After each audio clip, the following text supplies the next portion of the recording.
¿Qué tal? ¿Cómo está? Qué bueno que nos acompaña. Estamos en Observatorio Cotidiano, una mirada desde las ciencias de la sustentabilidad. Esta noche me acompañan en el estudio para platicar sobre los objetivos del desarrollo sustentable, qué estamos haciendo en México para alcanzarlos y cómo podemos participar y qué son. Pues Gerardo Arroyo O'Grady, él es el director del Programa de Desarrollo Sustentable del Programa de Naciones Unidas para el Desarrollo en México. Muchísimas gracias, Gerardo, por estar aquí con nosotros esta noche. Carla Sedano, ella es investigadora del Instituto de Energías Renovables de la UNAM. Carla. Gracias. No, muchísimas gracias. Y también está con nosotros Alfonso Valiente Banuet, él es investigador del Instituto de Ecología de la UNAM. Muchísimas gracias. Gracias, Mireya, por invitarme. Vali. Sí. No me va a salir decirte Valiente, Vali. Está bien. El Vali. Ellos tres están aquí para platicarnos justamente qué son los objetivos del desarrollo sustentable y le vamos a pedir a producción si nos puede pasar la imagen de los 17 objetivos para que los tenga usted en mente y entienda de qué estamos hablando y se haga usted las preguntas que tenemos que responder esta noche en este panel. ¿Cómo surgen estos nuevos objetivos del desarrollo sustentable y por qué dejamos atrás a los objetivos del desarrollo del milenio, Gerardo? Gracias, Mireya. Yo creo que la pregunta es muy relevante porque surge de una evaluación de lo que logramos hacer, pero principalmente de lo que no se logró hacer, ¿no? Los objetivos de desarrollo del milenio ciertamente fue en su momento la iniciativa que logró reducir la pobreza y la pobreza extrema de una forma impresionante y avanzar en los otros 6 o 7 objetivos que estaban asociados a ellos, pero sí hay un reconocimiento de que falta aún por hacer. Hay todavía 700 millones de personas que viven en condiciones de pobreza extrema, hay todavía gente que tiene un nivel de desnutrición muy fuerte. Entonces, a partir de saber que todavía queda más por hacer, se crea, todos los 194 países en septiembre de 2015 reconocen que todavía hay más por hacer y se establece la agenda de los ODS con 17, a diferencia de los ODMs que son 8, 17 nuevos, por decirlo nuevos, pero parten en función de algo que ya se venía haciendo para tener, digamos, una hoja de ruta del desarrollo a nivel mundial para los próximos 15 años. ¿Y esta atomización de los objetivos lo hace más difícil, lo hace más fácil? ¿Cuál es tu impresión, Carla? Yo creo que lo hace, por un lado, más difícil de seguir, ¿no? Porque finalmente entre más ventanas tiene uno que asomar, uno tiene que cuidar más cosas. Pero creo también que hay una ventaja. Si los podemos agrupar de manera transversal, hay unos como aquel que habla del género, ¿no? O sea, hablar de reducir las desigualdades también es transversal. El tema energético es transversal.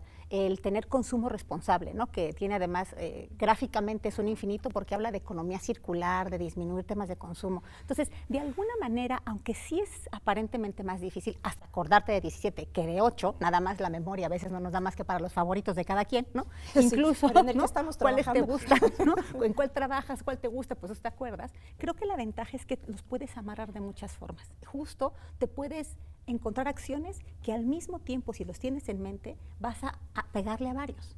Pero yo creo que es la intención, de decir, tenemos una acción que le pega a distintos indicadores, ¿no? ¿Cómo le vamos a hacer para llegar a eso? Bueno, pues hay que trabajar en equidad, en disminución de pobreza, y me parece que el centro de pasar de las metas del milenio a los objetivos sustentables es eso, que ya se hace una manifestación global, mundial, de que la sustentabilidad es el camino. O sea, antes era como ahí está el desarrollo sostenible, sustentable, es una alternativa, es importante que lo hagamos, pero ahora es la alternativa. O crecemos sustentablemente o no llegamos, ¿no? Entonces creo que es así. Vale, ¿dónde está la naturaleza en estos objetivos?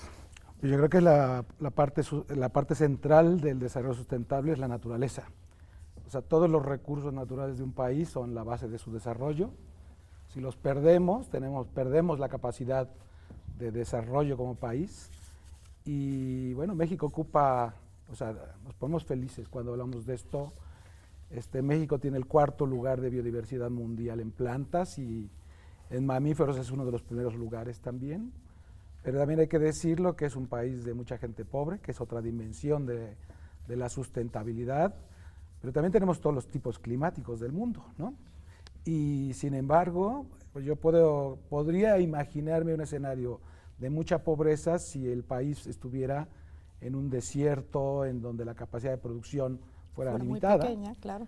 Pero en realidad tenemos todos los tipos climáticos, tenemos la diversidad para hacerlo, tenemos alrededor de 7,000 especies de plantas útiles y sin embargo esa vertiente... Y cada vez se va reduciendo el número de plantas diferentes que consumimos, ¿no? O que utilizamos para diferentes Sí, bueno, fines. la humanidad... ha empobrecido nuestra dieta enormemente. La humanidad utiliza alrededor de 20 plantas, el trigo, el maíz, etcétera, pero nada más tienes que irte a cualquier pueblo de México y vas a encontrarte un ambiente rural o campesino, indígena, que la gente está consumiendo muchas más que esas plantas. Sí, digamos que en este sentido la modernidad ha reducido la dieta y la ha empobrecido de alguna manera, ¿no? Totalmente. Yo creo que ese siempre ha sido el modelo, a especializar todo, cuando estamos subutilizando recursos y cuando realmente podríamos tener una estrategia diferente del desarrollo. Entonces, sí. Sí, no. ¿Y cómo llegamos a estos objetivos? O sea, ¿cuál es la ruta para la construcción de esta propuesta? ¿Quiénes participan? ¿Cómo participan? Sí. ¿Cómo se arma esta? Mira, esa pregunta es muy relevante porque a diferencia de la agenda anterior, que cuenta la leyenda que se hizo en un sótano ahí en un edificio de la sede de Nueva York con un pequeño grupo de hombres mayores de 50. Illuminatis. Exacto. Esta agenda parte de una concepción completamente diferente y es preguntarle a la gente qué es su preocupación. Y la participación a través de tecnología de redes virtuales que se hizo en la construcción de esta agenda, incluso es referida como la agenda, el evento de mayor participación social en cualquier registro histórico, con más de 200 participaciones de diferentes jóvenes, organizaciones, personas en cualquier contexto y circunstancia. ¿200? 200 millones. Sí. 200 millones de personas. 200, se me hace que cualquier hashtag de estos modernos rápidamente lo hace. 200 millones, de los cuales México participó con 1.8 millones de voces, que realmente fueron construyendo esta agenda de qué es lo que a mí me importa en mi localidad, porque justamente es una visión de que la realidad la transformas desde tu localidad, no desde arriba hacia abajo, sino de ver cuáles son tus necesidades, qué es lo que te preocupa y entonces construir a través de un proceso participativo esto que a mí me preocupa como ciudadano y exigir, ¿no?, que sean las políticas públicas que se creen alrededor de lo que a mí realmente me afecta. Entonces, esto se llamó My World y fue un evento muy interesante porque la base de eso se construyó y es la agenda que se discutió, digamos, en la Asamblea General de las Naciones Unidas. Entonces, desde la concepción, que es de abajo hacia arriba, fue diferente. También es diferente en los principios de universalidad, por ejemplo. La agenda es construida por todos los países, pero todos tienen el mismo nivel de responsabilidad de avanzar en sus objetivos y en las metas. Cada uno se pone, digamos, sus propios objetivos y metas a nivel nacional, pero hay una universalidad de que todo mundo tiene que avanzar, porque justamente es rompimiento con la visión de... Es un poco como los compromisos a los que llega cada país, o sea, yo determinados dónde de voy forma a estar, nacional. y cuál es la periodicidad de los objetivos del desarrollo del milenio. Pues O sí. sea, ¿cuáles son las fechas, digamos, de corte para ver cómo vamos, Sí. ¿no? A ver si nos avanzamos o nos regresamos o... Un poco el ejercicio de las metas y esto de cada 15 años, es un poco el tema de dónde está la meta a cumplir y vamos revisando continuamente viendo qué objetivo estemos. Entonces, realmente creo que el ejercicio muy rico fue que incluso se invitó a la comunidad joven. O sea, se hablaba de aquellos que cumplen 15 años en el 15, los que nacieron con las metas, que opinen, porque va a ser su mundo cuando tengan 30. Entonces, ¿en qué mundo esperan estar? Y había un llamado muy fuerte en redes sociales realmente a que los jóvenes, los de 12 a 15 años, empezaran a opinar porque iban a ser los adultos jóvenes cuando estos objetivos se cumplan o no. Entonces, este llamado fuerte con esta visión 15 años que uno dice, es mucho, es poco, bueno, no es que en 15 años te asomas, sino realmente hay un reporte continuo donde tú vas, o esperamos que los países y las localidades estén viendo continuamente dónde ¿Cuáles son estamos y a esos dónde puntos de vamos. corte más o menos, con qué periodicidad? No te tienes que esperar hasta que termine el ciclo para Sí, evaluar por eso, cómo vas. ¿cuáles son como los...? Si quieres medir impacto, el impacto sí se mide a través de, digamos, un tiempo más amplio. y al final de los ODMs se hizo una evaluación de si a nivel de país lo conseguiste o no. Pero dentro de cada meta, dentro de cada objetivo, tienes algunas metas que están asociadas a un monitoreo y evaluación continuo, que no hay una periodicidad para todas las metas, digamos así, de cada 3 años evaluamos todas, sino dentro de cada uno de los objetivos, por ejemplo, el 13 de Acción por el Clima, ya hay discusiones de qué tanto las contribuciones nacionalmente determinadas las tienes que estar evaluando. Y esas, digamos, son conversaciones que se tienen en otros foros, pero que retroalimentan las conversaciones de ODS en general. Sí tiene que haber una evaluación, digamos, llamada de medio término, o sea, un poco cómo vamos, para ver cómo ajustas, pero eso también depende de cada gobierno a nivel nacional. Cada país determina un poco la periodicidad en la que internamente va evaluando, pero al fin y al cabo sí tienes que hacer un corte al final del tiempo, pero no te esperas hasta ahí. En términos de la biodiversidad, ¿estos tiempos son suficientes? ¿Cómo se evalúa desde ese espacio? Bueno, yo creo que por ejemplo, el año pasado salió en La Jornada, el diario La Jornada, una editorial en donde decía que en 2 décadas México perdió el 35% de sus bosques, en 2 décadas. Y 20 años. De la masa arbolada. Y bueno. O sea, en 15 se supone que revaluamos. Claro. Entonces yo creo que el problema que estamos viviendo es un problema muy grave. Y creo que quizás poner atención al cuidado de la naturaleza y a buscar soluciones, a lo mejor cada 15 años no necesariamente nos resuelve el problema, al contrario. O sea, la destrucción de los recursos naturales de México es muy intensa, tenemos problemas muy graves y bueno, y no es privativo del país, ¿no? Claro. Desgraciadamente hay otros países que estamos en el mismo barco. Sí, o sea, yo creo que está muy bien tener estos foros internacionales, a mí me parece que es una parte importantísima de todo esto, pero también es cierto que la masa arbolada del país está desapareciendo, ¿no? Y un poco, tenemos el 60% de los pinos que hay en el mundo, y sin embargo hay una depredación sobre las zonas arboladas de zonas templadas, tenemos un porcentaje similar para los encinos. O sea, somos un país realmente rico y esta dinámica de transformación ambiental está poniendo realmente las cosas muy complicadas en México. Entonces, quizás es difícil contestar a la pregunta de cuándo, ¿no? ¿Cuándo hay que hacer cortes de caja? Pero sí creo que necesitamos un modelo de país que no tenemos. Exacto.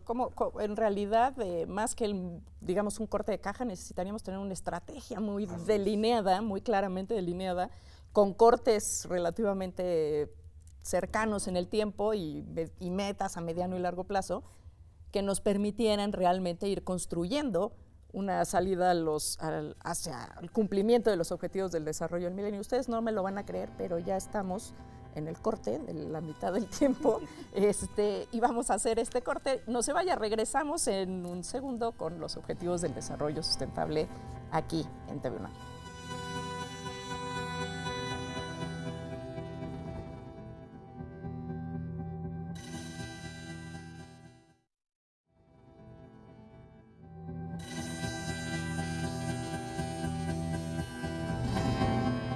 Qué bueno que sigue con nosotros. Estamos charlando sobre los objetivos del desarrollo sustentable. Incluso aquí ya estábamos comentando si es sustentable, sostenible.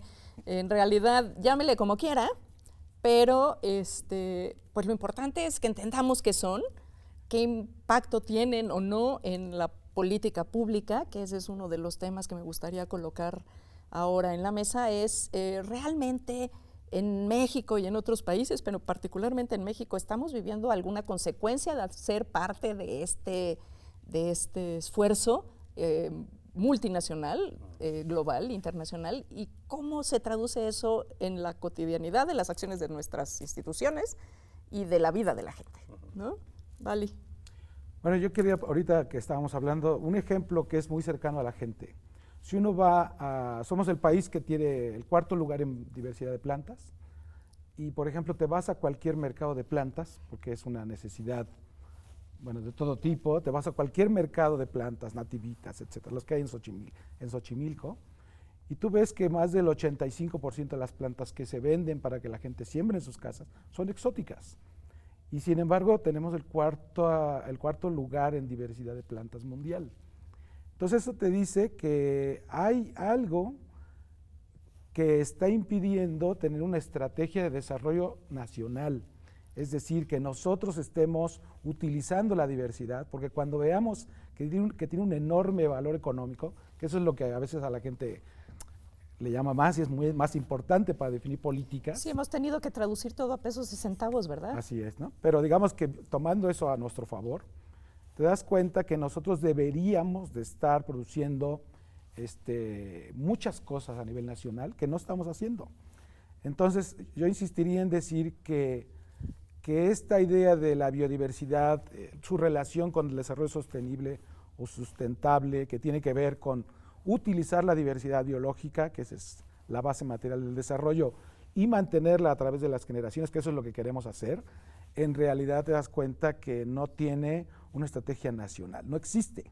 Bueno, sí hay, Conavio ha hecho cosas muy importantes, pero no tenemos realmente una vinculación de la generación de conocimiento que permite a la utilización. Seguimos haciendo monocultivos de plantas para la producción. Así es. Cuando E incluso la ley misma de biodiversidad, ¿no? Tan cuestionada por cómo surgió de manera original, cuando hay una comunidad científica dispuesta a participar, dispuesta a ser parte de estas decisiones, de estas propuestas, ¿no? Y esto me lleva, por ejemplo, a algunos de los objetivos del milenio, ahora del desarrollo sustentable, que me parecen muy importantes. Uno es el de acción por el clima, porque realmente pues es uno de, bueno, casi todos tienen que ver entre sí, pero digamos que es como englobador, ¿no? Prácticamente todo lo que hagamos o dejemos de hacer tendrá impacto en el clima. Y esto, bueno, pues atravesado ahora sí por el flechazo no amoroso, sino doloroso de lo que está ocurriendo en los Estados Unidos. ¿Cómo le ha pegado esto a la comunidad internacional y cómo le ha pegado esto al compromiso de todos los países en los objetivos del desarrollo sustentable?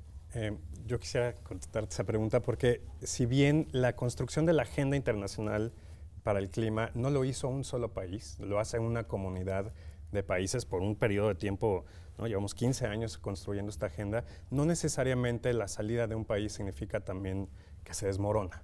Sí pone, digamos, en cierta duda la facilidad o la velocidad con las que se puede ir construyendo los acuerdos que ya se tienen, pero no necesariamente es un retroceso, no es empezar desde el punto cero. Hay suficiente avance. ¿En qué sí impacta? Mira, yo creo que principalmente yo lo veo del lado positivo. Si tú tienes un espacio en donde ya se crea un vacío, alguien llena ese vacío y alguien con una ambición, digamos, los países van a tener, yo creo, una necesidad de autoimponerse metas más ambiciosas para lograr lo que ya se ha venido acordando, que hay una necesidad de actuar en cuestiones del clima. Tienes la ciencia, por un lado, te está diciendo mensajes inequívocos. No es una cuestión de política si está pasando o no. La parte política puede ser cómo lo hacemos, pero el hecho de hacerlo ya está completamente avanzado. Entonces, la parte de recursos, mira, ciertamente la parte de recursos es la gran interrogante. Los recursos que ya estaban etiquetados para seguir impulsando cosas, pero yo creo que la voluntad política del resto de la comunidad internacional, al contrario, se puede incluso fortalecer, viendo que la construcción que llevamos haciendo hace 15 años podría estar en riesgo. Entonces yo la vería de la forma positiva. Producción y consumo responsable, energías sustentables, ¿cómo vamos por ahí? Lo que yo creo es que incluso también en temas de cambio climático, aunque sí, naturalmente es una agenda que tiene que tomar un país, porque hay cosas que vienen de arriba hacia abajo, no solo son de arriba hacia abajo. Y en eso tenemos estos otros objetivos, como el de consumo responsable, producción responsable. Realmente, haya o no haya una agencia que controle las cosas, si hay un compromiso ciudadano, si hay un compromiso en lo local para mejorar y para ser sustentable, el compromiso es... A lo mejor es ser muy idealista. Hay un compromiso económico, porque incluso en los propios Estados Unidos hoy hay más empleos en las energías renovables que en las energías no renovables. Entonces, realmente lo que creemos que es lo interesante de ponernos conciencia y de que los objetivos se hayan hecho de abajo hacia arriba, justo es que hay una convicción de las personas, a lo mejor no de los individuos todavía, pero sí de la sociedad en que tenemos que entrarle al desarrollo sustentable. Y con eso en mente, justo el tema de energía, pues el acceso, el consumo, el entender que entre menos consumo energético, ahorro de energía, que siempre ha sido el gran tema, eficiencia energética, que trabajemos en eso, el consumo responsable, consumo de lo que consumimos en el país, que sea diseñado en nuestro país, hecho en nuestro país, o que por lo menos haya una derrama económica, social, ambiental en nuestro país. Creo que ahí es donde tenemos que verlo mejor, ¿no?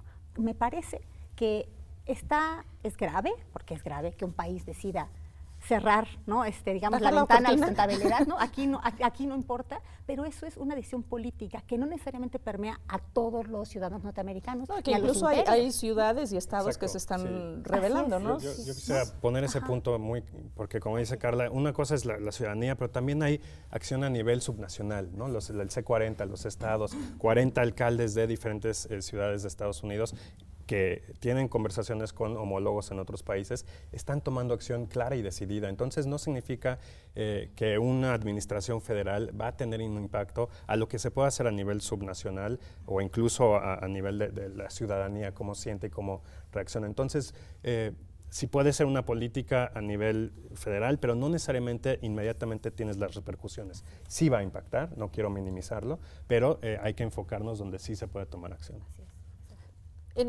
Para el tema de los ecosistemas terrestres, marinos, ¿cómo impacta el que sean parte de los objetivos del desarrollo sustentable? No le entiendo muy bien la pregunta. La pregunta es, estas discusiones globales, ¿cómo impactan a nivel nacional y cómo impactan a nivel regional y local en términos de la conservación de los recursos naturales? Bueno, ya tuvimos un experimento, ¿no?, natural en los 70s, cuando fueron las grandes sequías en la región de las planicies de Estados Unidos, el Sahel africano, etcétera, y eso generó hambrunas brutales, ¿no? Si lo vemos en la vertiente del cambio climático, cada vez son más frecuentes las sequías, más prolongadas, o eventos excepcionales, ciclones, etcétera. Yo creo que esta idea del desarrollo sustentable en la dimensión del cambio climático va a afectar mucho a México. Y por ejemplo, por eso, como ya tuvimos este experimento que generó grandes migraciones de núcleos humanos a las grandes ciudades, que fue un problema brutal de hambruna, sí, el Dust Bowl famoso en los Estados Unidos, ¿no? Encarecimiento de recursos, etcétera. O sea, esas cosas ya han pasado. Y yo creo que ahora estamos en este proceso de cada vez ser testigos de muchos cambios, que es la forma como se está manifestando el cambio climático. Y este tipo de cosas están pasando al día de hoy. Ya las estamos viendo, ya la gente no logra producir el maíz que come, porque eso en la Mixteca poblana o la Mixteca oaxaqueña, que es donde yo trabajo con más frecuencia, uno está viendo que hay años que pueden pasar 2 años y no producen, no sacan. ¿Y eso es ya por efectos de cambio en el comportamiento del clima? Pues que las lluvias, por ejemplo, algo que está ocurriendo ya es, empieza a llover en abril, después quizás todavía mayo empieza a abril, cuando realmente las lluvias en México empiezan para casi todo México en junio, finales de mayo, y entonces después deja de llover y vuelve a empezar a llover por ahí de julio o agosto. Pero antes se decía, ¿no?, en el campo mexicano, lluvias en abril, billetes de $1,000, ¿no? Porque si llovía antes, quería decir que ibas a tener una mejor cosecha. Como el maíz marceño que le dicen, que se siembra en marzo, pero ahí es con lluvia, con riego. Y acá el problema es que están ocurriendo ya cosas y una las ve, las estás viviendo en la naturaleza, en donde eso ya está impactando a núcleos humanos. Obviamente la gente se vuelca a sacar más recursos del ambiente y entonces todo está conectado con todo, ¿no? Y entonces esa conexión que existe a más pobreza, más destrucción, pareciera que es bastante cierta. Y entonces sí estamos frente a una situación en donde insistiría, nos falta una agenda nacional para hacer frente a muchas de estas cosas que ya están pasando y que deberíamos de estar buscando alternativas. Yo creo que ese es un gran punto y es una buena propuesta para cierre. ¿Cuáles son las alianzas que tenemos que hacer en el país para poder cumplir con los objetivos del desarrollo sustentable, los globales, pero también los urgentes y necesarios para nuestro país, para nuestra gente, ¿no? ¿Cuál es la agenda? Alfonso tocó un punto que es crítico, que por un lado es, digamos, la interdependencia de los mismos objetivos. No es trabajar en silos, no es una visión o 17 visiones que luego las sumas, sino es importante ver cómo la consecución de un objetivo impacta en que lo puedes cumplir o no, otro objetivo. Y en ese ejercicio de estar buscando cómo se interconectan, puedes encontrar cosas muy interesantes como el concepto de aceleradores, donde tienes recursos limitados, tienes muchos objetivos, entonces ¿de qué forma puedes ver cuáles son aquellos que te van a permitir acelerar e impactar en algunos otros? Por ejemplo, el de género es muy claro, el empoderamiento de las mujeres, desde niñas que tienen acceso a educación primaria, entonces ahí le estás pegando a cuestiones de que van a poder tener mejor, una situación de menos vulnerabilidad, tal vez ante cambio climático o ante desertificación, pero también van a tener más educación, mayor empleabilidad, mayor crecimiento económico, los vas sumando. Entonces, justamente buscar esos puntos de interconexión que se llaman aceleradores. Así es, yo creo que una cosa que es aporta mucho en estos objetivos es que por un lado la gran palabra es sustentabilidad y la otra es resiliencia. O sea, el estar viendo eventos extremos, el saber que esto no tiene manera de echarse para atrás, pero que nos tenemos que construir formas de vida resilientes, que lo que nos permitan es contender con estos eventos extremos, con estos cambios que van a seguir viniendo, con estas agresiones, digamos, que son parte de lo que ya, de donde estamos, o sea, no hay manera de echarlas para atrás, pero cómo construir tanto socialmente como biológicamente, como económicamente, entornos resilientes que nos permitan contender con eso, porque no es un asunto de que nos portemos bien todos hoy y ya vamos a regresar a hace 80 años, no hay manera, pero sí tenemos que saber que viene, saber que hay una tendencia, que la podemos disminuir, que puede impactarnos menos, pero que lo que tenemos que hacer es construir sociedades, no tanto cosas, no tanto edificios que soporten el sismo, generar millones sino de pesos sociedades que aguanten la resiliencia. Exacto. Y eso cómo es empoderando con educación, con salud, disminuyendo inequidad. Entonces realmente los objetivos están puestos de tal forma que además de que están entrelazados, trabajar en ellos es multifactorial y multisectorial y multiinstitucional. Entonces, una gran tarea que tenemos, y yo creo que no es que sea tarea del INEGI, pero al final el INEGI en México es quien amarra todos los indicadores y los reporta y tiene las funciones por ley para hacerlo, creo que es esto, encontrar toda esta matriz de indicadores, saber dónde están, quiénes los pueden medir, dónde hay datos e invertir en eso. Bueno, pues ese es uno de los grandes temas y esa seguramente va a ser una charla que tendremos en algún otro programa y es cómo y qué medimos, cómo, qué y para qué. ¿Y para ¿no? qué? Esa es otra charla y bueno, pues ustedes no me lo van a creer, pero ya se acabó el programa. Así que nos vamos a despedir, Vali, muchísimas gracias. Gracias, Mireya. Carla. Muchas gracias. Gerardo. Gracias, y bueno, pues gracias. quedan muchas cosas en el tintero y seguiremos platicando sobre los objetivos del desarrollo de sustentable. Yo sigo en el siglo pasado con los objetivos del desarrollo del milenio. No, del desarrollo sustentable. Esto fue una producción de TV UNAM. A quienes agradezco como siempre a todo el equipo que lo hace posible y bueno, pues muchísimas gracias por haber estado con nosotros en esta emisión de Observatorio Cotidiano, una mirada desde las ciencias de la sustentabilidad. Hasta la próxima.